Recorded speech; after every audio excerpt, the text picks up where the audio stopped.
आज का विषय है कि स्वमान किसको कहते हैं और स्वमान के स्वरूप में कैसे स्थित होना।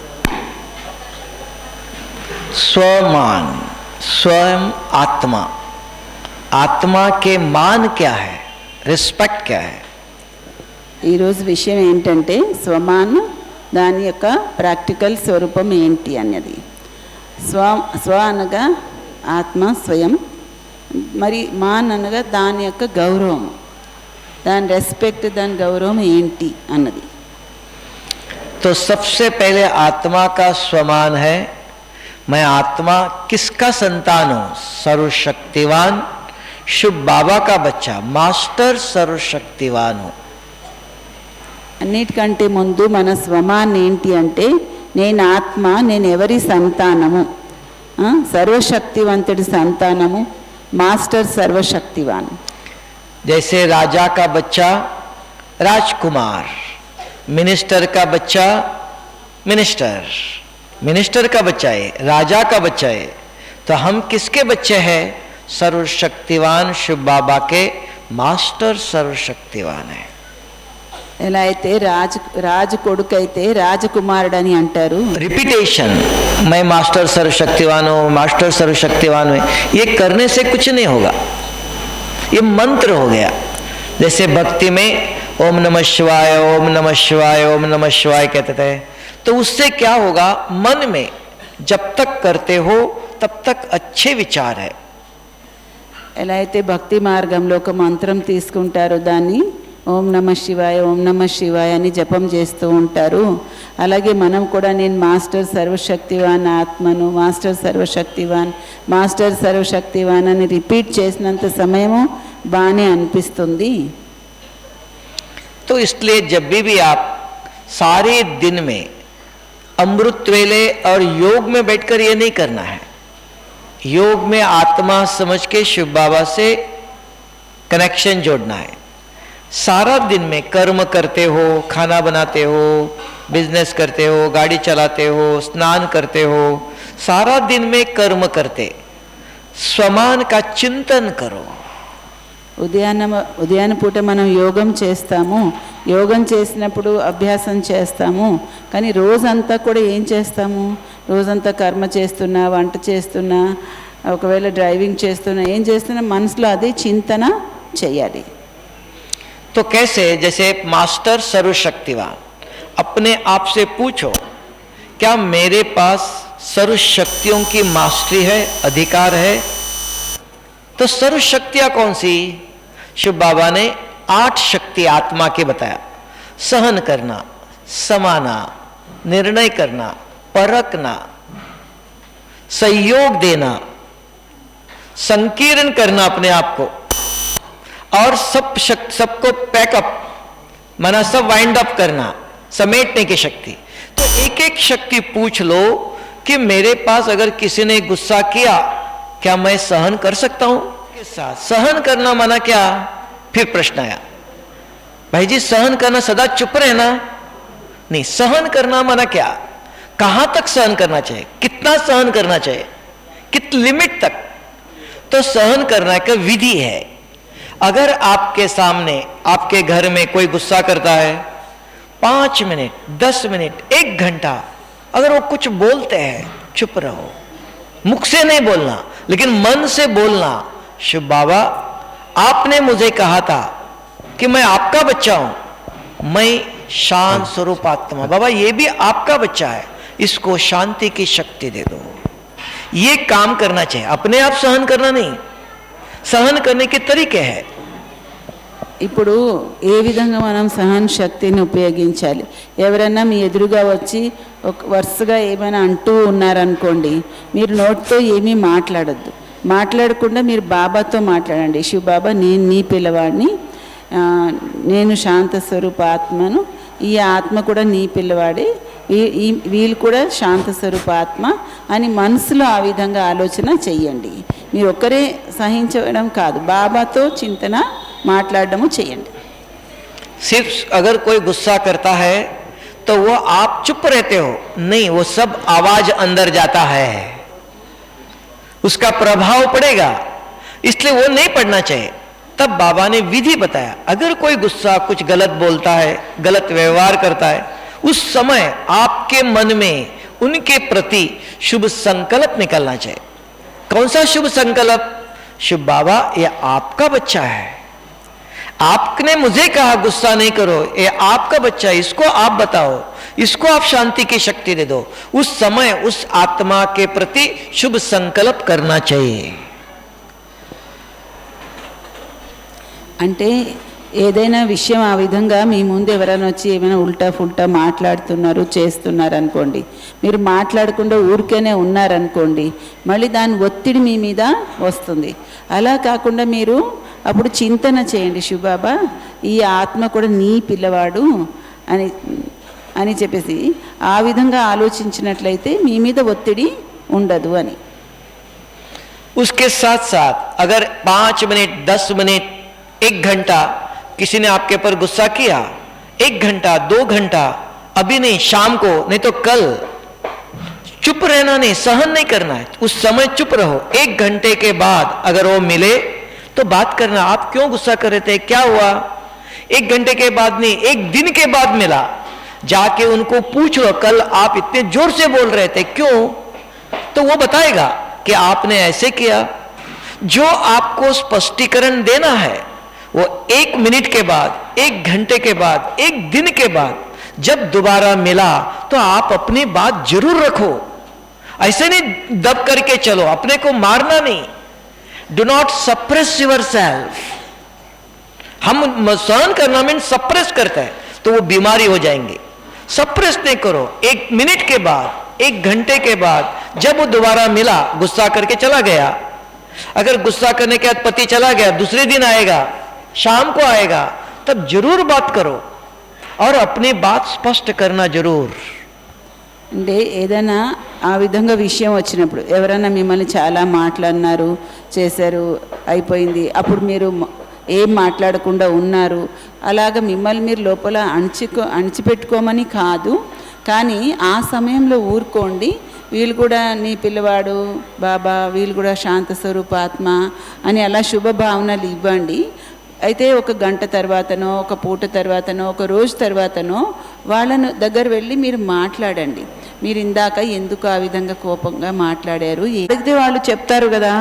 అలా చెప్పినప్పుడు మీరు మీ వైపు నుంచి కూడా వివరించడానికి అవకాశం ఉంటుంది. అంటే మీరు ఏం చేయకుండా అలా పడి మౌనంగా ఊరుకుంటారనుకోండి, మీకు కూడా లోపల ఒత్తిడి పెరుగుతుందన్నమాట. अगर आप सही है या गलत हो, गलत होने के बाद भी जब सन्मुख वाला आपके साथ कुछ गलत व्यवहार करता है, बोलता है, गुस्सा करता है, परिवार में बच्चे, पति, कोई भी, तो हमको 5 मिनट 10 मिनट सहन कर चुप रहना है। वो कौन कर सकता है? सभी नहीं कर सकता है। जिसके पास ज्ञान और योग की शक्ति है, कर्मों की गुह्य गति जानता है। हम यहां क्यों आए? विकर्म को मिटाने के आए, कर्म बंधनों से मुक्त होने आए, कर्म बंधन में बांधने के लिए नहीं आए। ये जिसको ज्ञान है वो सहन कर सकता है, ऐसे नहीं होता है। అయితే ఎవరైనా ఏమైనా అన్నారనుకోండి, ఆ సమయంలో మనం ఏం మాట్లాడద్దు, తర్వాత వివరించవచ్చు. అయితే ఆ సమయంలో అలా మాట్లాడకుండా కూడా అందరూ ఉండలేరు. ఎవరు ఉండగలుగుతారంటే జ్ఞానం అర్థమైన వాళ్ళు, యోగం యొక్క అభ్యాసం చేయగలిగిన వాళ్ళు, కర్మల యొక్క గుహ్యగతి తెలిసిన వాళ్ళు మాత్రమే ఆ సమయంలో ఆ విధంగా మౌనంగా ఉండగలుగుతారు. అంటే ఈ కర్మల గుహ్యగతి ఏంటి, ఇప్పుడు నేను ఈ విధంగా మాట్లాడినట్లయితే చేస్తే ఏం పరిణామం కర్మల ఖాతా తయారవుతుంది అని అవన్నీ అర్థమైన వాళ్ళు మాత్రమే సైలెన్స్గా ఉండగలుగుతారు. सहन कब तक करना है? 1 दिन करो, 1 घंटा, 1 दिन, 2 दिन, जब दोबारा मिले तब जरूर अपनी बात स्पष्ट करना चाहिए, चुप रह के नहीं रहना है. సహనం ఎంతవరకు వహించాలి? 1 సారి 2 సార్లు, తర్వాత మళ్ళీ సందర్భం వచ్చినప్పుడు మీరు వివరించదలుచుకున్న విషయాన్ని వివరించండి. ఊరికేనే ఉండడం అది కూడా సహనం కాదు అని. अगर जब वो कुछ गलत बोलते हैं, आप सही हो, उसी समय अगर आप स्पष्ट करते हो, वो आपकी बात सुनता नहीं. क्यों? उसका दिमाग गर्म हो गया है. बाबा उदाहरण देता है, गर्म तवे पर ठंडा पानी डालो तो क्या होगा? तवा ठंडा है, गर्म पानी डालो तो क्या होगा? तो मनुष्य को आपकी सही या गलत स्पष्ट करना है, लेकिन समय और परिस्थिति, जब वो बोल करके शांत हो गए, अपनी बात जरूर रखो, लेकिन शांत होने के बाद ये विधि वही अपना सकता है जिसके पास आध्यात्मिक शक्ति हो, ज्ञान हो। మీరు రైట్ కావచ్చు, రాంగ్ కావచ్చు, ఎవరన్నా మిమ్మల్ని చాలా మాటలు అన్నారనుకోండి, ఆ సమయంలోనే మీరు వివరించడానికి ప్రయత్నిస్తే ఏమవుతుంది? వాళ్ళు వినలేరు కదా, ఎందుకంటే వాళ్ళ బుర్ర వేడెక్కిపోయి ఉంది. బాబా కూడా అంటారు వేడి పెనం మీద నీళ్ళు వేస్తే ఆవిరైపోతాయి అని. అలాగే పోనీ చల్లగా ఉన్న పెనం మీద వేడి నీళ్ళు వేస్తే కూడా ఏమవుతుంది? ఏమి ఉపయోగం లేదు. అంటే మనది రైట్ కావచ్చు, రాంగ్ కావచ్చు, ఏదైనా కానీ నేను రైటే కదా వాళ్ళు ఇప్పుడు అంటున్నారు చెప్పేయాలని అప్పుడు చెప్తే కూడా ఉపయోగం లేదు, వినే స్థితి ఉండదు. కొంత సమయం తర్వాత మనం సందర్భం చూసుకొని ఆ విషయాన్ని వాళ్ళతో మళ్ళీ మాట్లాడి వివరించాలి అంటున్నారు. इसमें मैं आपको अपना जीवन के 2 अनुभव बताता हूँ. आप कहेंगे भाई जी आपने क्या किया? 2 अनुभव बताता हूँ. एक दिन मधुबन में मैं ओम शांति भवन से आ रहा था. दादी प्रकाशमणि आंगन में मधुबन में बैठी थी. दादी ने कहा इधर आओ, ये काम ऐसा नहीं करना चाहिए, ऐसा करना चाहिए. दादी को पता नहीं था ये कैसे करना है, तो मैं 1 सेकंड में बता सकता था दादी ये ऐसा नहीं, गलत हो गया, गलत दादी ने बताया तो भी हाँ जी, 1 ही सेकंड हाँ जी किया, ऐसे राउंड करके गया, दोबारा बताया दादी ये ऐसे करेंगे तो ऐसे होगा, अच्छा ऐसा नहीं, आपको जैसे चाहे करो. 1 मिनट पहले बता सकता था. गलत होते हुए भी, झूठ होते हुए भी 1 सेकंड सहन करो. 1 सेकंड के बाद, 1 मिनट के बाद अपनी बात रखो. అయితే ఈ విషయంలో నా అనుభవం కూడా చెప్తాను. ఒకసారి మధువనంలో ప్రకాశ్మణి దాది ఉన్నప్పుడు నన్ను బయట కూర్చొని ఉన్నారు, నన్ను పిలిచి ఇదిగో ఫలానా పని ఇలా చేశారు కదా, అది అలా కాదు చేయవలసింది ఇలా చేయాలి అని చెప్పారట. అయితే ఆ సమయంలో నాకు తెలుసు అది రైట్ కాదు, దాది చెప్తున్నది ఆమెకి సరిగ్గా అర్థం కాక అలా చెప్తున్నారని నాకు తెలుసు. కానీ అదే టైంలో ఆమె చెప్పిన వెంటనే నేను తిరిగి ఇలా మీరు చెప్తున్నారు కానీ అది కాదు రైట్, ఇదే రైట్, ఇలాగే చేయాలని నేను అంటే అప్పుడు బాగోదు, అలాగే అని చెప్పేసి వినేసి వెళ్ళిపోయి ఒకసారి ఒక రౌండ్ వేసి వచ్చి అక్కడ వేరే పని ఉంటే చూసుకొని వచ్చి తర్వాత మళ్ళీ అప్పుడు దాది అక్కడే ఉన్నట్టే నేను వివరించాను. దాది అసలు చేయవలసింది ఇలాగ చెయ్యాలి దాది, అలాగ చేస్తే అది రైట్ కాదు, ఇలాగ చెయ్యాలి అంటే అలాగనా, అయితే సరే నీకేం రైట్ అనిపిస్తే అది చెయ్యి అన్నారంట.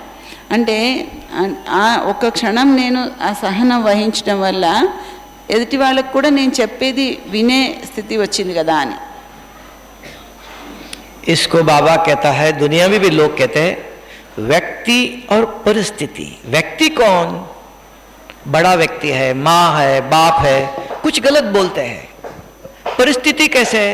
उनको मिसअंडरस्टैंडिंग हुआ है, उनको गुस्सा आया है, ये दोनों को जानना चाहिए, तो हमको चुप रहना है.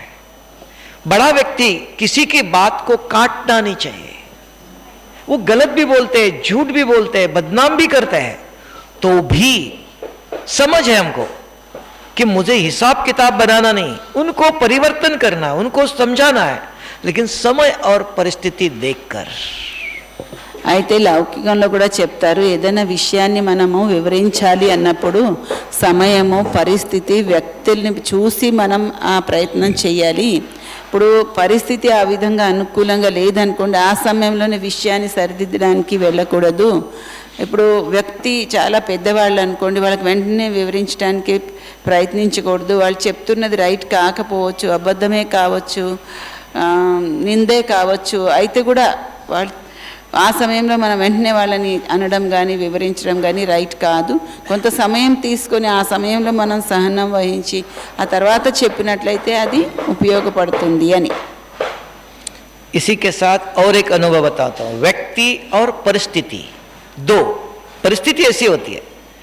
आज से 10-20 साल पहले मधुबन में ही एक बहन जोन इंचार्ज, उनका पिताजी मधुबन में सारे साउंड सिस्टम सब संभालता था.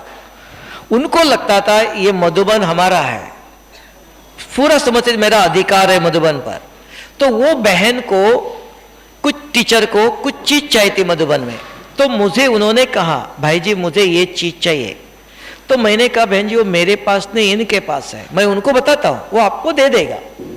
तो मैंने उनको बताया, उन्होंने दिया नहीं और उनको कल जाना था, जाने के समय मिला नहीं, उसने किसी को भेजा।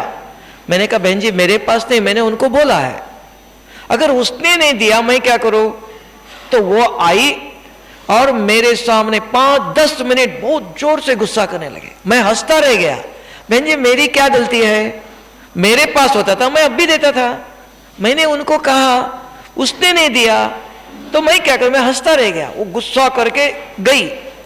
शाम को 5 बजे मैं वॉकिंग करने जा रहा था, तो वो जाने सेंटर में जाने के लिए सामान लेकर मधुबन में आंगन में आई, मुझे देखा तो कहने लगे भाई जी आप हमारे सेंटर में कब आएंगे। हमने कहा जब आप बुलाएंगे तो आऊंगा।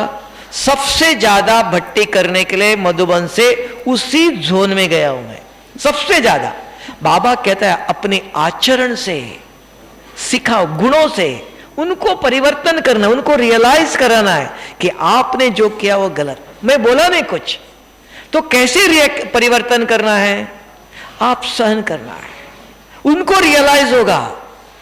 तो समय रियलाइज देने होने के लिए समय चाहिए। तब अगर आप तुरंत बोलो कोई रियलाइज नहीं करता, तवा गर्म है, उस समय मैंने कुछ नहीं बोला, चुप रहा, हंसते रहा, तो उनको रियलाइज हुआ तुरंत शाम तक ही। और वो टीचर मधुबन में ग्लोब हॉस्पिटल में बीमार है, सीरियस बीमार है, तो भी वो बहन हमारे लिए फल भेजते। एक भाई आया, बहन है टीचर, भाई जी दीदी ने आपको फल दिया। हमने कहा मैं बीमार थोड़ी हूं, दीदी बीमार है, दीदी को देना है। नहीं नहीं दीदी ने कहा खटिया पर है, बीमार है, आप जाके इनको फल दे के आओ। तो मैंने देखा मुझे नहीं, उनको देना है। देखो मरते समय भी, अंत तक भी उनको याद है कि हमने गलत किया। मनुष्य को रियलाइज करने के लिए हमें बहुत कुछ सहन करना पड़ता है। అయితే ఇంకొక ఉదాహరణ చెప్తున్నారు అన్నయ్య. మధుబన్లో ఒకసారి ఒక పెద్ద అన్నయ్య ఉండేవాడు, సౌండ్ సిస్టమ్ అంతా చూసుకునేవారు. వాళ్ళ అమ్మాయి ఒక జోన్ ఇన్ఛార్జ్. అయితే ఆ అక్కయ్యకి ఏమనిపించింది అంటే మధుబనం అంతా నాదే అన్నట్లుగా ఫీలింగ్ ఉండేది ఆమెకి. అయితే ఆమె ఒకసారి వెళ్ళేటప్పుడు అన్నయ్య దగ్గరకు వచ్చి ఏదో వస్తువు అడిగారట. అడిగితే అది వస్తువు నా దగ్గర లేదు, ఫలానా అన్నయ్య దగ్గర ఉంది, ఆయనకు నేను చెప్తాను, మీరు ఆయన దగ్గర తీసుకోండి అన్నారంట. అంటే ఆయన దగ్గరికి వెళ్ళింది, ఆయన ఇవ్వలేదు. ఇవ్వకపోతే ఆమె కోపం వచ్చేసింది అనమాట. కోపం వచ్చేసి మళ్ళీ ఈ అన్నయ్య దగ్గరికి వచ్చి ఆయన ఇవ్వలేదంటే నేను చెప్పాను ఆయన మరి నేనేం చేయాలి, నా దగ్గర లేదు, ఆయన దగ్గరే ఉంది, ఆయనే ఇవ్వాలని. అంటే ఆ అక్కయ్యకి కోపం వచ్చేసి ఈ అన్నయ్య మీద చాలా మాట్లాడినారంట, ఒక 5 నిమిషాలు అనేసి వెళ్ళిపోయారంట. అన్నయ్య మాత్రం ఏం మాట్లాడలేదంట, సైలెన్స్గా ఊరుకున్నారంట, ఏం మాట్లాడలేదు. అంటే కొన్ని సమయాన్ని కూడా చూడాలి మనం. అప్పుడే ఎదుటి వాళ్ళకి అది రైట్ కాదు, ఇది రాంగ్, ఇది రైట్ అని వెంటనే మనం అర్థం చేయించడానికి కూడా పోకూడదు. అందుకని ఆ టైంలో నేను సైలెన్స్గానే ఉన్నాను. ఆమె ఒక 5 నిమిషాలు నన్ను కోపడేసి వెళ్ళిపోయారు. వెళ్ళిపోయిన తర్వాత వెళ్ళిపోయే రోజు అది ఆమెకి సాయంకాలము సామాన్లన్నీ తెచ్చేసుకున్నారు, రూమ్ నుంచి వెళ్ళిపోవడానికి బయట నిలబడి ఉన్నారు. అప్పుడు నేను వాకింగ్కి వెళ్తుంటే ఆ అక్కయ్య నాకు ఎదురుగా కనిపించి మీరు మా దగ్గర బట్టీ చేయించడానికి రావాలి, ఎప్పుడు వస్తారు అని అడిగారంట.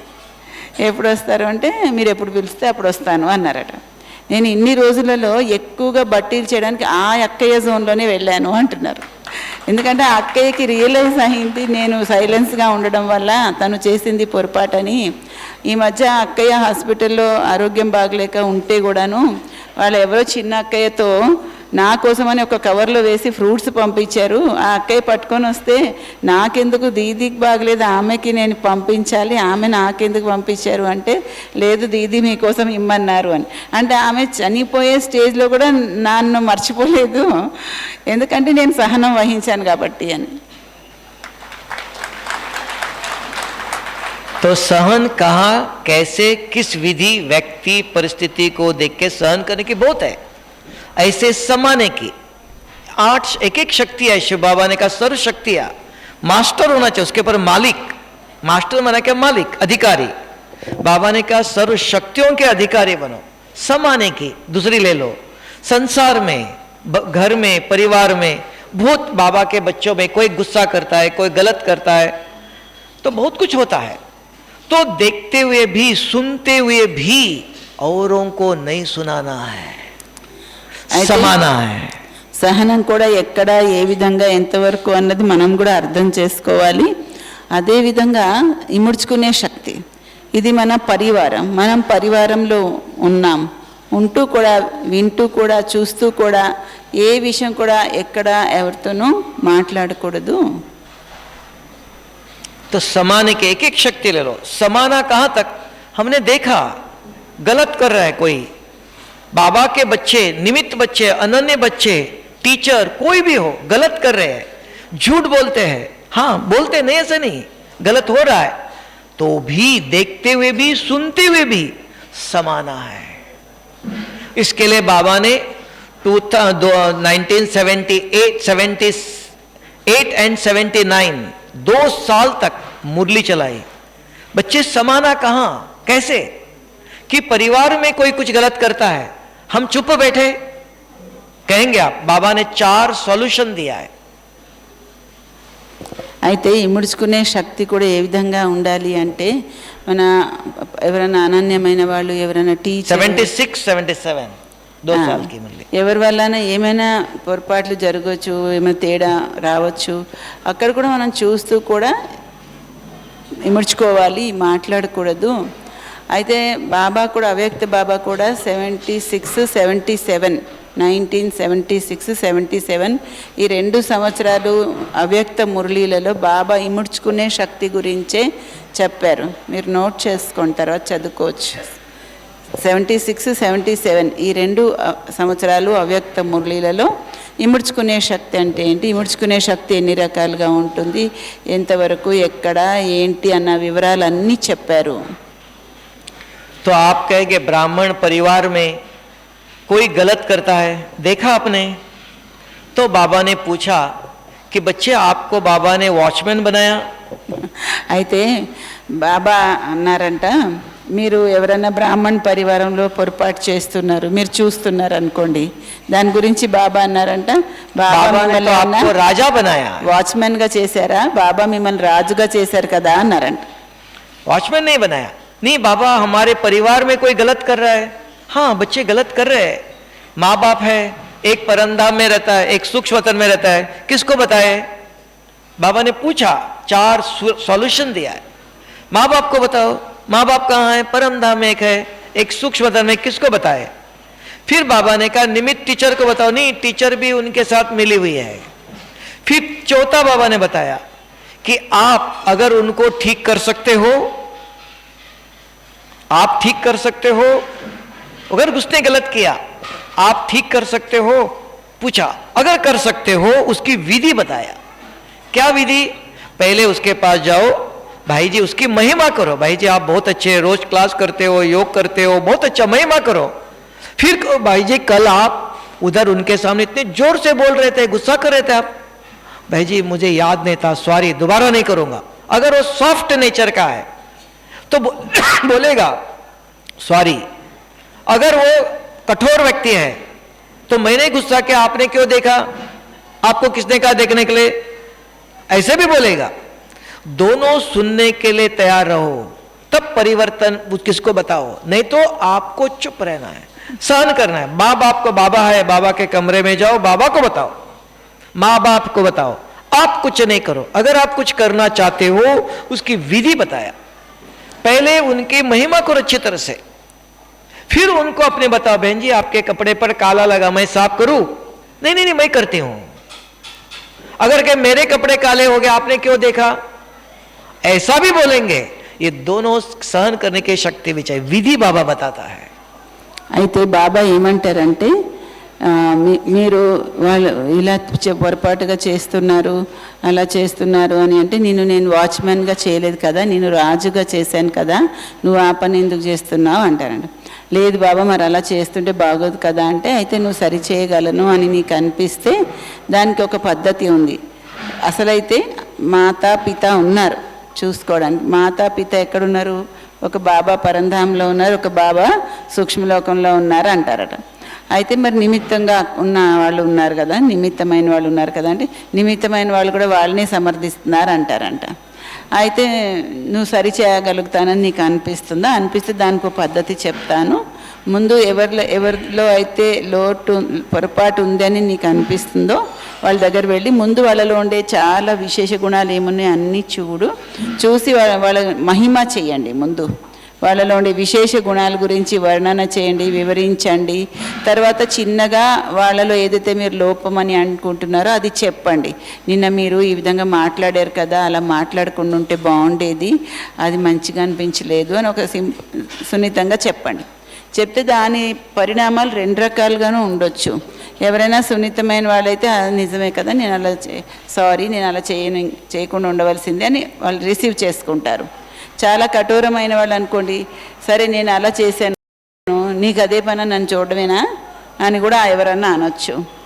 అది కూడా మీరు వినడానికి సిద్ధంగా ఉంటే గనక మాట్లాడండి, చెప్పండి, ప్రయత్నం చేయండి మార్చడానికి అని అంటున్నారు. అంతా ఇముడ్చుకునే శక్తి ఉండదు. లేదంటారా, అత మా వల్ల కాదంటే చుప్పుగా ఉండండి, సైలెన్స్గా ఉండండి అంటున్నారు. समझ में आया? परख कैसे समाना है? अभी परखने की शक्ति, निर्णय करने की शक्ति, तो कैसे निर्णय करे, कैसे परखे? एक एक शक्ति ले लो, एक एक शक्ति लेके चिंतन करो, अपने आप को समझाना पड़ता है, तब कहेंगे ये सारी शक्ति अगर आपके पास है तो मास्टर सर्वशक्तिवान हो. అయితే మాస్టర్ సర్వశక్తివాన్ అని మన స్వమాన్ని తీసుకుంటున్నాం కదా, మరి ఇప్పుడు ఏం చెప్పారు? సహన శక్తి, ఇముడ్చుకునే శక్తి, ఆ తర్వాత अभी परखने की शक्ति कैसे, పరిశీలన శక్తి కదా, అవి ఎలాగా ఉండాలి మనలో? अभी परखने के उदाहरण बताता हूं. कैसे परखे? अगर आपके सामने बहन जी सेंटर में एक ही बहन है, किसी को कोर्स कराने आया कोई भाई बहन, कोई आई, कोई चोर है, कोई डाकू है, कोई लूटने के लिए आया.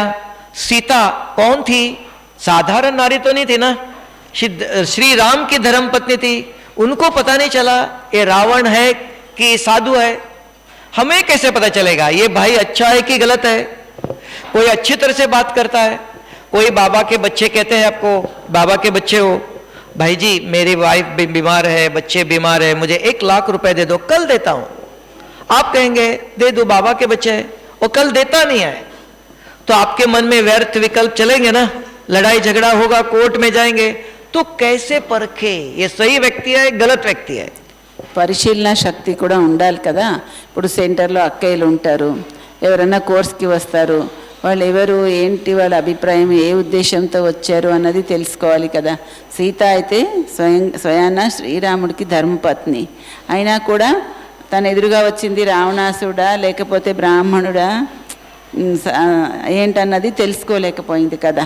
అలాగే మన ముందుకు వచ్చేవాళ్ళు ఎవరు ఏంటన్నది పరిశీలించే శక్తి కూడా కావాలి కదా. ఎవరన్నా వస్తారు, అక్కయ్య మా భార్యకి కొద్దిగా ఒంట్లో బాగాలేదు, మా పిల్లలు కూడా బాగాలేదు, 1 లక్ష రూపాయలు కావాలి, రేపు ఇచ్చేస్తాను, ఇవ్వండి అక్కయ్య అని బతిమాలుతారు అనుకోండి, ఇచ్చేస్తారనుకోండి. మళ్ళీ తర్వాత ఆ వ్యక్తి కనిపించరు, వాళ్ళ గురించి మళ్ళీ కోర్టు కచేరీలు గొడవల కింద ఉంటుంది. మరి ఏం పరిశీలన ఉన్నట్టు? अभी आप में से कोई बताओ कैसे परखेंगे आप? अगर आपके सामने रावण आया साधु बन के, आप परख सकेंगे? ఎవరైనా రావణాసుడు లాంటి వాడు సాధు అయ్యి మీ ముందుకు వస్తే మీరు గ్రహించగలుగుతారా? कैसे परखेंगे? किसी के पास उपाय है तो बताओ. उपाय है आज कलयुग में. ఎలా తెలుసుకోవాలి, ఎలా పరిశీలించాలి ఇప్పుడు కలియుగంలో? तो आज एक विधि सीखना कि शक्ति चाहिए. परखने की शक्ति कहाँ मिलती है? मार्केट में मिलती है. योग तो इतना लगता नहीं है, अभी शाम को योग करेंगे, अभी इतना योग नहीं है, तो कहां से आएंगे शक्ति? सहज तरीका है. संगम युग पर एक उपयोग करके देख सकते हो आप कि आपके सामने कभी भी कोई बहन, कोई भाई, कोई मित्र, कोई दुश्मन, कोई भी मार्केट में कोई बेचने आता है, कभी भी किसी से मिलते हो एक विधि को याद रखना. कभी कोई मिला 1 सेकंड, बाबा ने कहा दृष्टि दे दो. बहन कोई भी देखते 1 सेकंड देखना, लेकिन ऐसी दृष्टि नहीं, स्मृति. मैं कौन? मैं सर्वशक्तिवान शिव बाबा का बच्चा हूं. ये समझकर बुद्धि में याद रखते हुए इनको 1 सेकंड दृष्टि दे दो. अगर ये बहन दृष्टि को हिलाती नहीं है तो दिल साफ है, अच्छी तरह से बात करो, 1 लाख ने 10 लाख रुपया दे दो, मदद करो। अगर दृष्टि देते समय 1 सेकंड वो हिलाती इधर उधर करती है, तब दाल में कुछ काला है, सच्चा दिल नहीं। संभाल के बात करना। పరిశీలన శక్తి ఎలా వస్తుంది? మార్కెట్లో దొరకదు కదా కొనుక్కుంటే. మరి ఎవరెవరు ఏ రకంగా మనుషులు అన్నది మనకి తెలియాలంటే ఎలాగా, దానికి పద్ధతి ఏంటి అని ఒక పద్ధతి నేను మీకు చెప్తాను అంటున్నారు. ఎవరైనా సరే మీ ముందుకు రావచ్చు, వాళ్ళకి మీరు ఒక క్షణము దృష్టి ఇవ్వండి. బాబా స్మృతిలో నేను మాస్టర్ సర్వశక్తివాన్ ఆత్మని, సర్వశక్తివంతుడి సంతానాన్ని అని మీరు బాబా స్మృతిలో ఉంటూ వాళ్ళకి దృష్టి ఇవ్వండి. ఎదుటి వాళ్ళు ఒకవేళ స్థిరమైన దృష్టితో మీ నుంచి దృష్టి తీసుకుంటే వాళ్ళు పర్వాలేదు. లేదు మీరు దృష్టి ఇస్తుంటే కాసేపు ఇట్లా చూస్తున్నారు అట్లా చూస్తున్నారు అనుకోండి, ఏదో తేడా ఉందని మీరు అర్థం చేసుకోవచ్చు. ఎవరైనా కావచ్చు. परखने के कैसे? आज कली की दुनिया में हमारे पास योग नहीं, ज्ञान की इतनी शक्ति नहीं कि सभी बहुत प्रकार के बाबा के बच्चे भी आते हैं। कोई कहेगा भाई जी आप रोज आपको देखकर मुझे 1 रुपया दे दो, 50 रुपया दे दो, 1 लाख रुपया दे दो, कल देता हूं। आप कहेंगे रोज क्लास करता है, बाबा के बच्चे हैं। कई बाहर वाले भी आते हैं, कोई बिजनेस के अंदर प्रॉब्लम है, किसी को पैसा देवे न देवे। कोई कहेगा मेरे बीमार है मुझे दे दो। तो सब्जी लेने जाते हो, मार्केट में जाते हो, तो कैसे डीलिंग करें? तब बाबा ने इस ईश्वरीय विश्वविद्यालय में शिव बाबा सब विधि बताता है। अच्छी तरह से पढ़ेंगे, मुरली पर ध्यान देंगे, सब पढ़ाई मुरली के अंदर है। तो बाबा ने कहा दृष्टि दे के खाना भी खा लो, कुछ भी देख लो, किसी को मिलो दृष्टि दे दो। किस खाना आया दृष्टि दे दो। तो दृष्टि का अर्थ है ऐसी दृष्टि नहीं, दृष्टि के अंदर स्मृति से दृष्टि। तो आपको याद होना चाहिए कि मैं कौन? मैं सर्वशक्तिवान शिव बाबा का बच्चा हूं। यह समझ स्मृति में रखकर अगर किसी को देखते हो, उसका नाम है दृष्टि। वो दृष्टि उनको परिवर्तन करेंगे और उनकी दृष्टि आपके ऊपर कोई प्रभाव नहीं डालेंगे और आपको भी समझ में आएगा ये व्यक्ति सही है कि गलत है। అందుకే బాబా మనకి దృష్టి యొక్క విధానాన్ని పెట్టారు. బాబా అంటారు ఎవరన్నా వస్తారనుకోండి, మీరు మీ స్వస్మృతిలో ఉంటూ వాళ్ళకి దృష్టి ఇవ్వండి. నేను మాస్టర్ సర్వశక్తివాన్ ఆత్మని, సర్వశక్తివంతుడి సంతానాన్ని అని స్మృతిలో ఉంటూ మీరు దృష్టి ఇచ్చినట్లయితే వాళ్ళు కూడా శక్తిని పొందుతారు. లేదంటే వాళ్ళు ఎలాంటి వాళ్ళు అనేది మీకు అర్థమవుతుంది. బాబా కూడా చెప్పారు మీరు భోజనం చేసినప్పుడు కూడా భోజనానికి కూడా దృష్టి ఇచ్చి తినండి అని. దృష్టి దేన్నైనా కూడా పరివర్తన చేస్తుంది అని. हमने अपने जीवन में इसके ऊपर प्रयोग किया, हर चीज की प्रयोग। आपके आंध्रा में ही, तमिलनाडु और आंध्रा के बॉर्डर पर एक बहुत अच्छा साधु है, संत है, उसने बहुत बड़ा गोल्डन टेम्पल बनाया। तो वो बनने के 6 महीने के अंदर हम गए थे। तो सबने हमको कहा, सारा दिखाया कि इनके तन में, स्वामी जी के तन में अम्मा आती है, अम्मा टेम्पल, अम्मा आती है। हाँ कहा, गए, देखते देखते रात को फिर किसी ने कहा आप स्वामी जी से मिलेंगे? हाँ। तो मिलाने लेके गए, वो अलग अपने गाड़ी में लेके गए, वो जंगल में रहते थे। तो मैंने उनसे पूछा कि हमारे ब्रह्मा कुमारी आश्रम में ईश्वरीय विश्वविद्यालय में गुलजार दादी के तन में शिव बाबा आते हैं, क्या ऐसे ही आपके तन में अम्मा आती है? उसी को पूछो ना। लोगों ने कहा उसी को पूछो। उन्होंने कहा कि मेरे तन में अम्मा नहीं आती है, I am having awareness of अम्मा। उन्होंने जवाब दिया। फिर उसके बाद हो गया, फिर उसके बाद फोटो निकालने के लिए खड़े हो गए। रतनमणि दादी भी थी, फोटो निकालने के लिए खड़े हो गए। तो मैंने कहा बाजू में एक ऐसे लाइन से खड़े हो जाओ। तो मैं सामने आया, मुझे विचार था कि उनसे दृष्टि देखना है, कौन है, परखना है। तो मैं सामने 1 मिनट आया तो मुझे दृष्टि नहीं दे रहा था, वो ऐसे देख रहा था ऊपर। हमने देखा बार बार दृष्टि दे दो, देख लो कौन है, दृष्टि नहीं देगा। तभी कहा दुनिया में भी कोई हम कहते इनके शरीर में कोई प्रवेश किया, कोई भूत आत्मा आया, कोई आया, कैसे कहते हो आप? उसकी विधि है। आप अगर स्मृति में रखकर दृष्टि दे तो कभी भी ऐसी आत्माएं दृष्टि से दृष्टि नहीं मिलाती है। तो बाबा ने परखने की शक्ति बताया, विधि बताया, तो आप संसार में रहते हुए ऐसे परख सकते हो। అయితే బాబా మనకి పరిశీలన శక్తిని ఉపయోగించే విధానం చెప్పారు. దాని ఒక ప్రాక్టికల్ విషయం చెప్తాను. ఒకసారి నేను సౌత్లో గోల్డెన్ టెంపుల్ కట్టించిన ఒక సాధువు దగ్గర వెళ్ళాను, టెంపుల్కి వెళ్ళాను. అక్కడ చెప్పారు ఏంటంటే, ఈ గుడి కట్టించిన ఒక సాధువు ఉన్నారు, ఆయన శరీరంలో అమ్మ వస్తుంది అని, అంటే అది లక్ష్మీ టెంపుల్, అయితే అమ్మ వస్తుంది అని చెప్పారండి. చెప్తే సరే నేను ఆయన్ని కలుస్తాను అంటే వాళ్ళు కార్లు తీసుకెళ్లారంట అక్కడ వాళ్ళు. అప్పుడు రత్నమోహిని దాది కూడా ఉన్నారంట. నేను ఆయన్ని కలుస్తాను, వస్తుందో లేదో చెప్తాను, ఆయన్నే అడుగుతాను.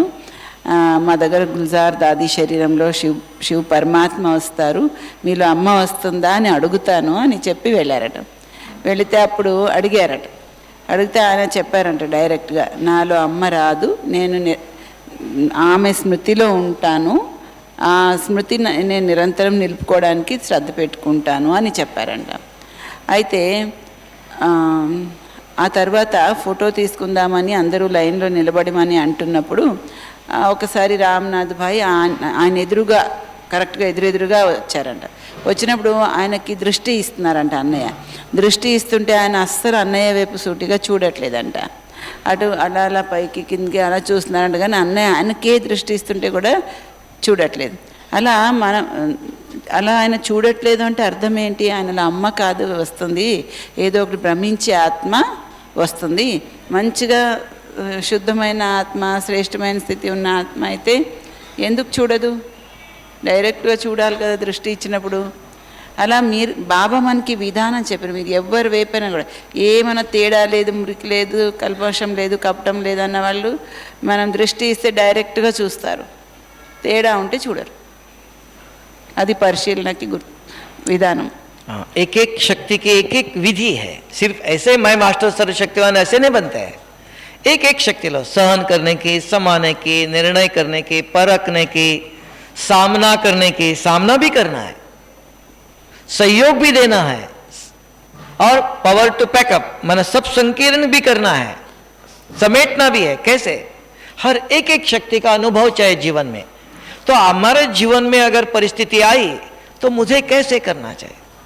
जैसे बाबा ने देखो, बाबा के 3 प्रकार के बच्चे हैं. बाबा ने यहाँ इस ईश्वरीय विश्वविद्यालय की व्यवस्था रखी है. बाबा के 3 बच्चे हैं.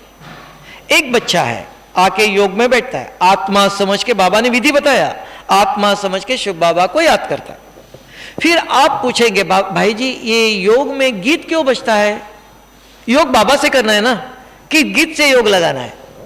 योग गीत क्यों बजाते हैं? फिर तीसरा, बहन जी बैठ के किसको दृष्टि देती है? शिव बाबा को याद करना चाहिए कि बहन जी से योग लगाना है? 3 प्रश्न आता है हर एक के मन में.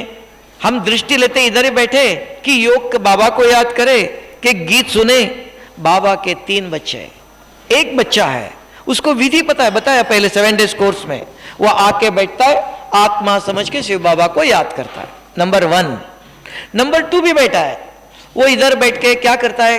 संसार के विचार करता है. आज इसको फोन करना था, आज ऐसे करना था, आज वो करना था, व्यर्थ विचार करता है. उसके लिए वो गीत बजाया. कम से कम गीत का चिंतन करे, व्यर्थ विचार नहीं करे यहां बैठ के. ये नंबर 2 आत्मा के लिए. फिर बहन जी दृष्टि क्यों देती है? तो वो उसके लिए है कि योग में बैठे. 3रा नंबर, योग में बैठ के कौन आया कौन गया इधर उधर देखता रहता है. उसके लिए सामने कोई मुझे देख रहा है, दृष्टि दे रहा, तो अलर्ट हो जाता है, इधर उधर नहीं देखेगा. तो इसके लिए बाबा ने 3 व्यवस्था बनाया. दृष्टि क्यों देते हैं? एक बच्चा है, वो योग में बैठता है और इधर देखेगा उधर देखेगा, तो इधर उधर देखता है, बुद्धि भटकती है. उसके लिए टीचर को बिठाया और आप उसको दृष्टि दे दो, शक्ति दे दो. जैसे किसी के ऊपर लाइट डालो, उसको कुछ दिखाई नहीं देगा, इधर उधर भटकना बंद हो जाएगा. इसलिए दृष्टि देने की विधि रखी. गीत क्यों बजाया? जिसके मन में व्यर्थ विचार चलते हैं संसार के, यहां बैठने के बाद भी उनके लिए गीत बजाया. जो नंबर 1 बच्चा है उसको विधि पता है, आत्मा समझ शिव बाबा को याद करना. आके बैठेगा, आत्मा समझ के बाबा को याद. ये बाबा के 3 प्रकार के बच्चों के लिए 3 विधियां है. అయితే మన జీవితంలో మనకి అన్ని శక్తుల యొక్క అనుభవము ప్రాక్టికల్గా ఉండాలి. మనం మాస్టర్ సర్వశక్తివాన్ అని అంటున్నాం కదా. అయితే అది ఆ శక్తుల యొక్క శక్తులు మనలో రావడం కూడా యోగం వల్లే కదా వస్తాయి. అది మన దగ్గర కూడా యోగంలో వచ్చి కూర్చునే వాళ్ళు కొందరు ప్రశ్న వేస్తారు, మీరు పాటలు ఎందుకు పెడుతున్నారు? యోగంలో కూర్చున్నప్పుడు మనము జ్ఞాపకం చేయవలసింది శివబాబాని కదా, పాటలను ఎందుకు వినాలి? వింటే మరి శివబాబా స్మృతి రాదు అలా అంటారట. కొందరు ఏమంటారట, బెహెన్జీ దృష్టి ఎందుకు ఇస్తున్నారు అందరికీ? బెహెన్జీని చూడాలా బాబాని చూడాలా అంటారంట. అంటే ఎందుకు ఆ విధంగా అంటే, ఇప్పుడు కొంతమందికి మనం కోర్స్ చెప్తాం, కోర్స్ చెప్పిన తర్వాత మీరు స్వయాన్ని ఆత్మగా భావించి శివబాబా స్మృతిలో ఉండండి అని చెప్తాం. చెప్తే నెంబర్ 1 పిల్లలు ఏం చేస్తారంటే ఇంకా పూర్తిగా నిజాయితీగా స్వయాన్ని ఆత్మగా భావించి బాబా స్మృతిలో ఉండడం, దాని మీదే మనసు పెడతారు, ఏకాగ్రత చేస్తారు. ఇంకొక రకం వాళ్ళు ఏముంటారంటే, 2వ నంబర్ వాళ్ళు కూర్చొని వాళ్ళకి మనసులో ఆలోచనలు వస్తూ ఉంటాయి. ఏంటి నేను వాళ్ళకి ఫోన్ చేయాలి, నేను వీళ్ళకి ఏదో మాట్లాడాలి, ఇవన్నీ కూడా ఆలోచనలు వస్తుంటాయి. మరి అలాగ ఆలోచనలు వచ్చే వాళ్ళ గురించి అని పాటలు పెడతారు. పాటలు పెడితే ఇంకా ఆ ఆలోచన కాకుండా పాటల్లో ఏమైతే వస్తుందో దాన్ని వింటూ ఈ ఇతరమైన ఆలోచనలని ఆపేసే అవకాశం ఉంటుందని, అలా వేరే వేరే ఆలోచనలోకి మనసు వెళ్ళిపోయే వాళ్ళ కోసం పాటలు పెడుతున్నారు. కొంతమంది ఏం చేస్తారు, 3rd నంబర్ వాళ్ళు యోగంలో కూర్చొని అటు ఇటు చూస్తూ ఉంటారు, ఇలా చూస్తుంటారు, అలా చూస్తుంటారు. అలాంటి వాళ్ళ గురించి అని యోగం చేయించే వాళ్ళు ఎదురుగా కూర్చొని దృష్టి ఇస్తూ ఉంటారు, అందరి వైపు చూసి దృష్టి ఇస్తూ ఉంటారు కదా. అలా దృష్టి ఇస్తుంటే కొద్దిగా అటెన్షన్ ఉంటుంది. బెహెన్జీ నాకు కూడా దృష్టి ఇస్తారు, ఇప్పుడు మళ్ళీ నేను అటు ఇటు చూస్తుంటే బాగోదు అని చెప్పేసి అప్పుడు స్ట్రైట్గా కుదురుగా కూర్చుంటారు. అందుకని బాబా ఈ పద్ధతులు ఎందుకు పెట్టారు అంటే దాని గురించి అని పెట్టారు. అందుకని అసలు మనం జ్ఞాపకం చేయవలసిందైతే శివ బాబానే కదా. समझ में आया स्वमान किसको कहता है? और इस स्वमान का ये चिंतन का विषय है. आप एक किताब लिख सकते हो, लेकिन एक याद रखना, इससे ये चिंतन करने से कर्म करते आपके कर्म श्रेष्ठ होंगे, लेकिन आपसे विकर्म भी नहीं बनेगा. लेकिन जो पहले किया हुआ विकर्म है वो विनाश नहीं होंगे, क्योंकि अग्नि नहीं है. योग अग्नि में विकर्म विनाश होता है. अगर आप इसका मनन चिंतन करो, वर्णन करो, किताब लिखो, ये चिंतन का विषय है. इससे आपसे विकर्म नहीं बनेगा, श्रेष्ठ कर्म बनेगा, लेकिन पहले किया हुआ जो विकर्म है, पाप है, वो विनाश नहीं होगा. ये याद रखना चाहिए. विकर्म विनाश करने के लिए तपस्या की शक्ति चाहिए, योग अग्नि चाहिए. అయితే మనము యోగంలో కూర్చొని శ్రేష్ఠ సంకల్పాలు చేస్తాము, జ్ఞానం యొక్క చింతన చేస్తాము, దానివల్ల వికర్మలు వినాశనం అవ్వవు. కానీ మనకు శ్రేష్ఠ సంకల్పాల యొక్క శక్తి జమ అవుతుంది. కానీ మనం చాలా పవర్ఫుల్గా యోగము తపస్య చేసినప్పుడే వికర్మలు వినాశనం అవుతాయి అంటున్నారు. तो स्वमान की स्थिति स्व आत्मा शरीर, नहीं तो मनुष्य को आज दुनिया में स्व का मान, मैं राजा हूं, मैं डॉक्टर हूं, मैं मिनिस्टर हूं, तो इसको बाबा ने कहा दे अभिमान. स्वमान और अभिमान में अंतर पता नहीं चलता है. स्व आत्मा आज अशरीर है, सत्य आत्मा असत्य शरीर है, आज है कल नहीं है. तो शरीर के भान में रहना उसको कहते अभिमान, ईगो, अहम आता है. अगर वहां मुझे मान नहीं मिला तो क्या होता है, अभिमान आ जाता है. वहां मन में गलत विचार चलते हैं, वहां लड़ाई होती है, झगड़ा होता है, सब कुछ होता है. स्व आत्मा, आत्मा को अगर याद है मैं किसका संतान हूं, मैं राजा का बेटा नहीं हूं, डॉक्टर का बच्चा नहीं हूं, मैं भगवान का बच्चा हूं. अगर ये स्मृति है तो उनके विचार अच्छे, तन मन शीतल, कर्म श्रेष्ठ, लड़ाई झगड़ा नहीं होगा, हर प्रकार की शांति स्थापन होंगे. तो शांति स्थापन करने के लिए बाबा कहते हैं बच्चे स्वमान में रहो. अगर स्वमान भूल गए अभिमान आएगा, मैं डॉक्टर हूं, मैं मिनिस्टर हूं, मैं ये हूं, ये अभिमान विनाश का कारण है, अशांति का कारण है. అయితే మన స్వమాన్, స్వ అనగా ఆత్మ, మాన్ అంటే ఆత్మ యొక్క గౌరవము. అది ఏంటి మనది అంటే నేను భగవంతుడు సంతానాన్ని అనేది మన స్వమాన్, సెల్ఫ్ రెస్పెక్ట్ అన్నమాట. దాని ప్రాక్టికల్ స్వరూపం ఏముంటుంది? నేను భగవంతుడి సంతానాన్ని అయితే నేను నాలో ఎటువంటి గుణాలు, ఎటువంటి శక్తులు ఉండాలి అన్నది నేను గ్రహించగలుగుతాను. దాన్ని ప్రాక్టికల్గా నా జీవితంలోకి తేగలుగుతాను. అది ప్రాక్టికల్ స్వరూపము. నా స్వమాన్ యొక్క ఫీలింగ్ నాకున్నప్పుడు నా ప్రాక్టికల్ స్వరూపము ఆ గుణాలు, శక్తులతో నిండి ఉంటుంది. లేదు నాకు ఒకవేళ నేను ఫలానా వాళ్ళ అబ్బాయిని, మినిస్టర్ కొడుకుని, లేకపోతే డాక్టర్ కొడుకుని అలా భావన ఉందనుకోండి, అభిమానం ఉంటే ఏమవుతుంది? ఎవరైనా అప్పుడు నన్ను గౌరవించలేదు, నన్ను పట్టించుకోలేదు, అప్పుడు నాకు కోపం వస్తుంది, డిస్టర్బ్ అవుతాను, డిస్టర్బ్ చేస్తాను, అది వినాశకార్యము. అదే నేను నా స్వమాన్లో ఉన్నాను అనుకోండి, నేను పరమాత్మ సంతానము అని ఆ స్వమాన్, అది నిజంగా అది సెల్ఫ్ రెస్పెక్ట్. అప్పుడు మనం ఆ గుణాలు, ఆ శక్తుల్ని ప్రాక్టికల్గా స్థితిలో ఉపయోగిస్తాము. ఇది స్వమాన్ అన్నమాట. అందుకే దీనివల్ల శాంతి, ప్రేమ, ఈ గుణాలు అభిమానం అంటే నేను ఫలానా వాళ్ళ అబ్బాయిని, డాక్టర్ కొడుకుని, మినిస్టర్ కొడుకుని, అదంతా అభిమానం. స్వమానం ఏంటి? నేను స్వయం ఆత్మ, స్వ అన్నది నేను ఆత్మ, స్వమాన్ అంటే నేను పరమాత్మ సంతానాన్ని, ఇది స్వమాన్. ఇది మనలో నిజమైన గుణాలు, శక్తులు వస్తాయి. దానివల్ల ఈగో వస్తుంది.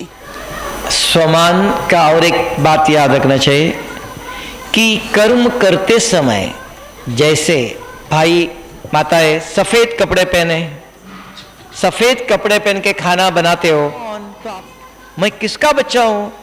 भगवान के बच्चे कहते हैं हम, सर्वशक्तिवान शिव बाबा का बच्चा हूं. ये स्मृति में रखते हुए अगर कोई भी कर्म करते हो, वो कर्म 21 जन्मों के लिए प्रारब्ध देगा, भाग्य बनाता है. वही कर्म आप कर रहे हो, शरीर समझ के करते हो, शरीर की स्मृति है, तो वो 1 का 1 गुना भाग्य बनेगा. 1 का पदम गुना बनाते हो, स्मृति में रखकर स्व के मान, मैं ब्राह्मण बच्चा हूं, मैं पवित्र बाप का बच्चा हूं, मैं सर्वशक्तिवान शिव बाबा का बच्चा हूं, मैं देव आत्मा हूं, मैं महात्मा हूं, इस स्मृति में रखकर कोई भी कर्म करते हो, वो कर्म 1 का पदम गुना भाग्य देता है. भाग्य बनाने की विधि है. अगर ये स्मृति नहीं, साधारण समझते हो, अच्छा कर्म कर रहे हो, लेकिन स्मृति श्रेष्ठ नहीं है, तो 1 का 1 गुना मिलते. इसलिए बाबा कहते हैं स्वमान में रहकर कर्म करो. అయితే బాబా ఏమంటారు? మన స్వమాన్లో ఉండాలని. స్వమాన్ అంటే ఏంటి? ఇప్పుడు చూడండి, మనము వైట్ డ్రెస్ వేసుకున్నాము, వంట చేస్తున్నాం అనుకోండి, మనకు ప్రతి క్షణము ధ్యాస ఉంటుంది. ఏంటంటే ఏవి వైట్ డ్రెస్కి మరకలు అంటకుండా నేను పని చేయాలి అని. ఓ పక్కన పని చేస్తుంటాం, వంట చేస్తుంటాం, ఇంకో పక్కన వైట్ డ్రెస్ నీట్గా మరకలు అంటకుండా జాగ్రత్త పడాలన్నది కూడా ధ్యాస ఉంటుంది. అదేవిధంగా మనం కర్మ చేసేప్పుడు నేను ఎవరు అన్నది స్మృతి ఉండాలి. నేనెవరు? నేను ఆత్మ, నేను శివబాబా సంతానాన్ని, పరమాత్మ సంతానాన్ని. ఆ స్మృతిలో ఉంటూ మనం కర్మ చేసినట్లయితే, ఒకవేళ మనము ఆ స్మృతి లేకుండా మామూలుగా దేహ స్మృతిలో ఉంటూ కర్మ చేసామనుకోండి, మనం మంచి కర్మలే చేసినప్పటికీ కూడా 1కి 1 వంతు భాగ్యం తయారవుతుంది. అలా కాకుండా నేనెవరి సంతానము, అది స్వమాన్. ఆ స్వమాన్ యొక్క స్మృతిలో ఉంటూ నేను ఆత్మ, పరమాత్మ సంతానాన్ని అని ఆ స్మృతిలో ఉంటూ మనం ఏదైనా మంచి కర్మ చేసినట్లయితే దానికి 1కి ఎన్నో కోటి రెట్లు భాగ్యము తయారవుతుందన్నమాట. అందుకే బాబా అంటారు, మీరు స్వమాన్ యొక్క స్మృతిలో ఉంటూ కర్మ చెయ్యండి అని. इसलिए बाबा कहता है अगर स्वमान में नहीं हो तो फरमान, परमान, परमाना शरीर, स्व आत्मा, शरीर का मान चाहिए, रिस्पेक्ट चाहिए, रिगार्ड चाहिए. अगर किसी ने आपने 10 लाख रुपया बाबा को इस सेवा में लगाया, बहन जी ने आपको पूछा ही नहीं, ओपनिंग पर आपको बुलाया नहीं, आप तन मन धन से सेवा करते हो, बहन जी ने कभी पूछा नहीं, तो वो किसको किया? आपने शिव बाबा से किया. बहन जी की सेवा नहीं की तो बाबा की किया. बाबा देगा, लेकिन मनुष्य शरीर के भान में रहता है, तो मनुष्य से अब भी कुछ चाहिए रिटर्न. वर्तमान चाहिए, तो स्वमान में नहीं है तो मान शान नहीं मिलता है, तो डिससर्विस करते फिर। तो अगर श्री बाबा ने कहा डिससर्विस का कारण क्या, सर्विस गलत क्यों हो रही है? हर एक को अपना मान है, अभिमान है, तो मान जरूर चाहिए, अभिमान नहीं होना चाहिए। मान आत्मा का, अभिमान मैंने किया, मैं कर रहा हूं, मुझे मान नहीं मिला, तो शरीर समझ के अगर कुछ करते हो तो कच्चा फल खाते हो। अगर आत्मा समझ कर करते हो तो पका हुआ फल 21 जन्मों तक मिलेगा। అయితే బాబా ఏమంటారంటే మీరు స్వమాన్లో ఉంటూ కర్మ చెయ్యాలి అని. అంటే మనము స్వమాన్లో ఉంటూ నేను ఆత్మ శివబాబా సంతానాన్ని అన్ని కర్మ చేసినట్లయితే మనం చాలా స్థిమితంగా ఉంటాం. అలా కాదు, స్వమాన్ లేదనుకోండి, పరమాన్ అంటే ఇతరుల యొక్క గౌరవం మనకి కావాలని అనిపిస్తుంది. నేను ఇంత చేస్తున్నాను, అక్కయ్య నన్ను అసలు పట్టించుకోరు, లేకపోతే వీళ్ళు నన్ను గౌరవించరు, నేను ఇంత చేశాను అంత చేశాను, నేను చేశానన్న భావం వస్తుంది. అంటే అది అభిమానం కదా. మరి స్వమాన్ ఏంటి? నేను ఆత్మ శివబాబా సంతానాన్ని అని భావంతో చేయండి. మనకు మన స్వయానికి మన గౌరవం మనకి ఉంటుంది, అది మనకి ఉండాలి అంతే. తప్ప ఎవరో మనకి గౌరవం ఇవ్వాలి అన్న భావం అభిమానమే. దానివల్ల ఏమవుతుందంటే డిస్టర్బెన్స్ అవుతుంది, మనకి డిస్టర్బెన్స్ వస్తుంది, మనం వేరే వాళ్ళని కూడా డిస్టర్బెన్స్ చేస్తాము, దానివల్ల డిస్సర్వీస్ అవుతుంది. అందుకే ఏమంటారు బాబా, మీరు ఏం చేసినా సరే స్వమాన్లో ఉంటూ చేయండి.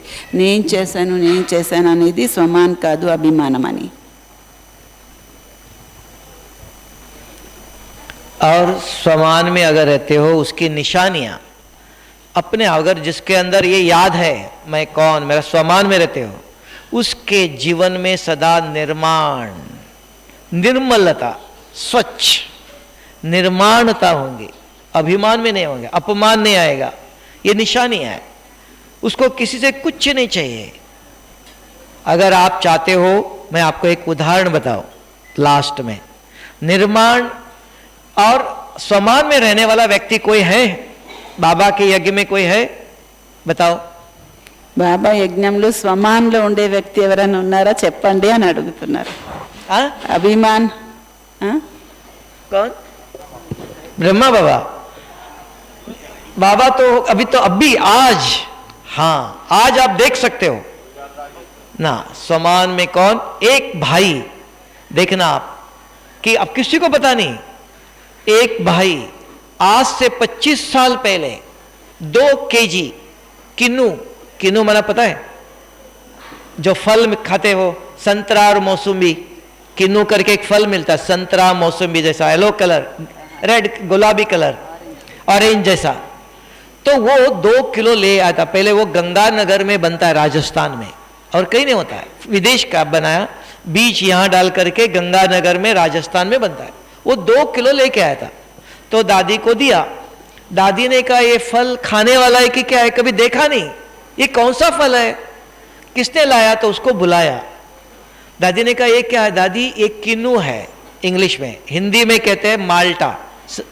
तो कहा ये कहाँ, क्यों, खाने का है? दादी ये बहुत अच्छा है खाने के लिए। तो दादी ने कहा ठीक है। फिर दादी ने दिन में खाया और उसको बुलाया और कहा कि 1 महीने के बाद, थोड़े दिन के बाद मधुबन में 200 विदेशी आने वाले हैं, आप ये 200 पीस भेजना। उसको लगा कि हमने जो फल लाया बाबा को, दादी को पसंद आया। उस दिन से आज तक, अभी 18 जनवरी को 30,000 किलो, साधारण व्यक्ति घड़ी बनाता है, रिपेयर करता है, कोई बहुत करोड़पति नहीं, हर साल उस दिन से आज तक। उसको कभी कहा बाबा से मिलने जाओ, नहीं मुझे कुछ नहीं, किसी को पता नहीं मधुबन में भी ये कौन किन्नू ले आता है। 1 ट्रक भर करके 30,000, 1 किलो 3 रुपीस। आके हमको पता था, हमको आके बताता है, हमने कहा कितना पैसा है? 1 किलो 3 रुपीस। और 30,000 18 जनवरी को जितने मधुबन में होंगे सबको 1-1 फल मिलना चाहिए। साधारण गुप्त निर्माण तब का, ऐसे बाबा के गुप्त बच्चे हैं जो यज्ञ की सेवा करते हैं, जो कहते हो आप समान में कौन है? भगवान का बच्चा जो समझता है उसको नाम नहीं चाहिए। मैंने कहा बाबा से मिलने जाओ, नहीं, कोई नहीं आता, उसकी वाइफ नहीं आते, बच्चे नहीं आते, कोई नहीं आता, अकेला ही हर साल आएगा और पूरे 30,000 किनू लेके बाबा के एक एक बच्चों को 18 जनवरी को मिलना है। तो ऐसे बाबा के गुप्त बच्चे हैं जो नम्र निर्माणता से यज्ञ की सेवा कर, तब आज मधुबन इतना बड़ा यज्ञ हो गया। एक नहीं, 1000 उदाहरण है, एक आपको उदाहरण बताया। స్వమాన్లో ఉండడం అంటే ఏంటి? నేను భగవంతుడి పిల్లవాణ్ణి అని స్వమాన్ ఉన్న వాళ్ళకి ఏం బాహ్యమైన గౌరవంతో పని లేదు. దానికి ఒక ఉదాహరణ చెప్తాను అంటున్నారు. అక్కడ రాజస్థాన్లో ఒక అన్నయ్య ఉన్నారు. ఆయన ఒకసారి రాజస్థాన్లో ఈ కిన్ను అని ఆరెంజ్ ఫ్రూట్స్ దొరుకుతున్నాయి కదా, అవి ఒక 2 కిలోలు తీసుకొచ్చి పెద్ద దాదీకి ఇచ్చారట. ఇది ఏంటి అంటే అప్పుడు కొత్తగా అవి చూడడం, ఫారిన్ సీడ్స్ అవి ఇక్కడ తయారు అవుతున్నాయని తెచ్చిచ్చారు. అయితే దాది అడిగితే ఇది కిన్ను అంటారు దాది ఇంగ్లీష్లో, హిందీలో మాల్టా అంటారు, బాగుంటాయా అంటే బాగుంటాయి అని చెప్పాడంట. దాది మధ్యాహ్నం దాన్ని టేస్ట్ చూసి మళ్ళీ అన్నయ్యని పిలిచి ఇవి చాలా బాగున్నాయి, నువ్వు బాబా స్మృతి దినం అప్పుడు తీసుకురా, అవి పంపించు అన్నారంట. పంపించు అంటే అప్పటి నుంచి అన్నయ్య ప్రతిసారి బాబా స్మృతి దినం అప్పుడు ఎన్ని అవసరమైతే అన్ని, ఇప్పుడైతే 30,000 అవసరం అవుతున్నాయి, 30,000 కూడా పంపిస్తారంట. 30,000 ఫ్రూట్స్, ఒక్క కిన్ను 3 రూపాయలు అంట. అలాగా అయితే ఆయన ఎప్పుడైనా అయితే మీరు బాబాని కలవడానికి రండి అంటే పర్వాలేదు అవసరం లేదు అని అంటారంటే. అలా ఏమీ ఎదురుగా రావాలని చేయాలని కూడా ఏం భావం లేదు. ఆయన చాలా డబ్బులున్న ఆయన కూడా కాదు, గడియారాలు రిపేర్ చేసే అన్నయ్య. కానీ చాలా గుప్తంగా బాబా యజ్ఞంలో తను దాదీకి నచ్చాయి, బాబాకి నచ్చాయి, విదేశీ వాళ్ళు వస్తున్నారు వాళ్ళకి తెమ్మని అన్నారు అంటే దాదీకి నచ్చి ఉంటుంది, అది అందుకని బాబా స్మృతి దినం రోజు ప్రతిసారి పంపిస్తారంట. అలా బాబా యజ్ఞంలో ఒక్కరి ఉదాహరణని మీకు చెప్పాను. అలా చాలామంది బాబా పిల్లలు ఉన్నారు. అందువల్లే బాబా యజ్ఞములో ప్రతి కార్యం శాంతియుతంగా జరుగుతుంది. ఎందుకంటే గుప్త రీతిలో వాళ్ళు చేయవదలుచుకున్న పురుషార్థం చేస్తున్నారు, సేవ చేస్తున్నారు కాబట్టే కదా అలా స్వమాన్లో ఉండేవాళ్ళు చాలామంది ఉన్నారు. వాళ్ళకి ఎవరు గౌరవం ఇవ్వాలి నాకు అన్న భావం కూడా లేదు అంటున్నారు. अभी एक आपके यहाँ कोई है स्वमान में रहने वाला, कोई इधर बैठा है? हाँ, एक भाई इधर है, एक हीरा इधर है छुपा हुआ, किसी को पता ही नहीं। आपके इस सभा में कोई है? कल ही पता चला, एक भाई ने अपना बताया कि भाई जी मैं साधारण मधुबन में गाड़ी चलाता है कभी, ये देखो भाई उठ के बताओ, ये देखो भाई, हाँ इसने कहा साधारण मधुबन में कभी कभी गाड़ी चलाता है, कुछ भी नहीं, कहता 5 लाख रुपया सेंटर को दिया, अभी हर साल 1 लाख रुपया सेंटर को देता है। किसी को पता है? बाबा के ऐसे बच्चे, हाँ अमरावती के लिए कई बाबा 5 लाख रुपए हर साल 1 लाख रुपया बाबा को दे रहा है। गुप्त बच्चे हैं। कल अनुभव बता रहा था अपना कि भाई जी उनके पास कुछ भी नहीं, मधुबन में सेवा के लिए आता है, गाड़ी चलाता है। यहां भी अभी नहीं, कैसे बाबा की गुप्त बच्चे सेवा करते, बाबा की यज्ञ कैसे चलता है। అయితే మీలో కూడా ఎవరన్నా అలాగా స్వమాన్లో ఉండేవాళ్ళు గుప్త పురుషార్థులు సేవాదారీలు ఉన్నారా అని అడుగుతున్నారు. అడిగి అన్నయ్యని నిలబెట్టారు. అన్నయ్య విజయవాడ నుంచి రామ్నాథ్ భాయ్తో కలిసి వచ్చారు, రామ్మోహన్ భాయ్.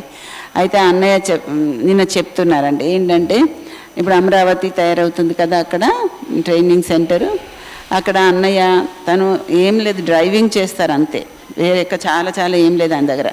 అయినా కూడా 5 లక్షలు బాబా ఇల్లు కట్టడానికి ట్రైనింగ్ సెంటర్ కడుతున్న దానికి ఇచ్చారు. ప్రతి సంవత్సరం 1 లక్ష రూపాయలు ఇవ్వాలని నిర్ణయించుకున్నారంట. ఆ విధంగా గుప్త రీతిలో అంటే స్వమాన్లో ఉన్నారు కాబట్టి నేను భగవంతుడి పిల్లవాడిని అని భావం ఉంది కాబట్టి ఏం చేయాలనుకున్నది గుప్త రీతిలో చేస్తున్నారు. అలా మీలో కూడా చాలామంది ఉంటారు కాబట్టి బాబా సేవలాగా చేస్తున్నారని. ఓం శాంతి.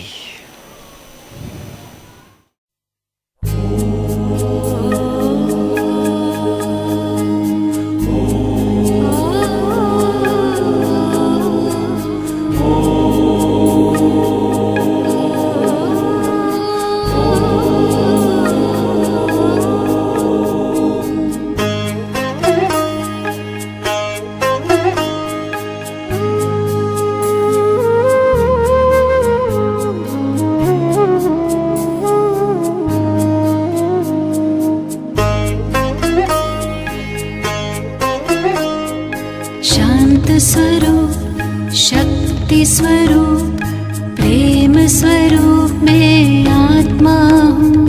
पवित्र स्वरूप सुख स्वरूप आनंद रूप मैं आत्मा हूँ, आत्मा हूँ। निराकार की मैं पहचान बिंदु स्वरूप मैं आत्मा हूँ। परम पिता की मैं संतान ज्योति स्वरूप मैं आत्मा हूँ। शांत स्वरूप शक्ति स्वरूप प्रेम स्वरूप मैं आत्मा हूँ।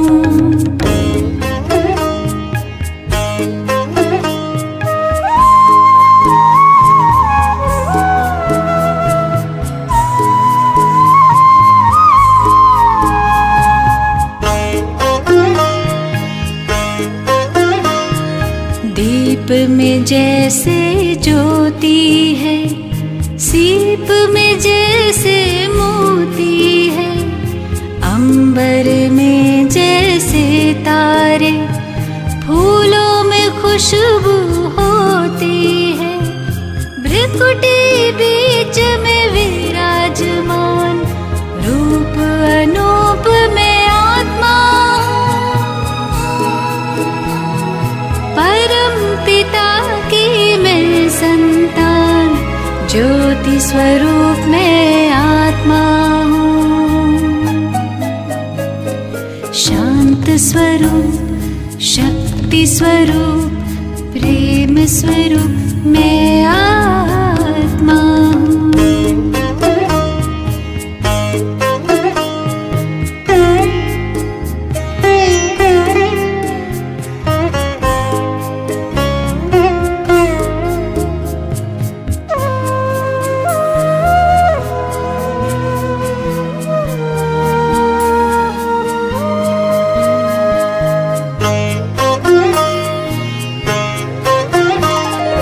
देह नहीं मैं देही हूँ, तन के गृह में गेही हूँ। शिव की प्यारी तन से न्यारी आत्मा सभी की स्नेही हूँ।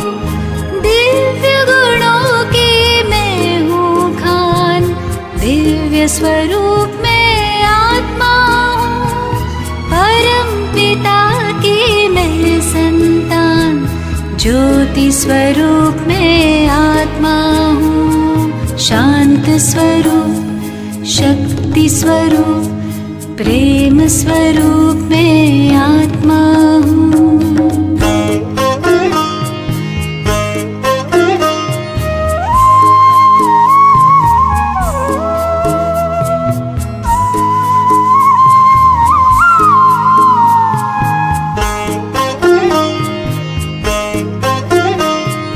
ब्रह्म से मैं अवतार लिए, देह का मैं आधार लिए। सृष्टि मंच पर अभिनय करती मैंने जन्म कई बार लिए। साथी मेरा सर्वशक्तिमान ज्ञान स्वरूप में आत्मा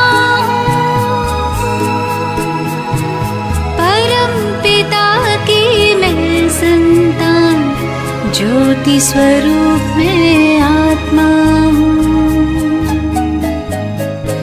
शांत स्वरूप शक्ति स्वरूप प्रेम स्वरूप में आत्मा हूँ। पवित्र स्वरूप सुख स्वरूप आनंद रूप में आत्मा हूँ, आत्मा हूँ। शांत स्वरूप शक्ति स्वरूप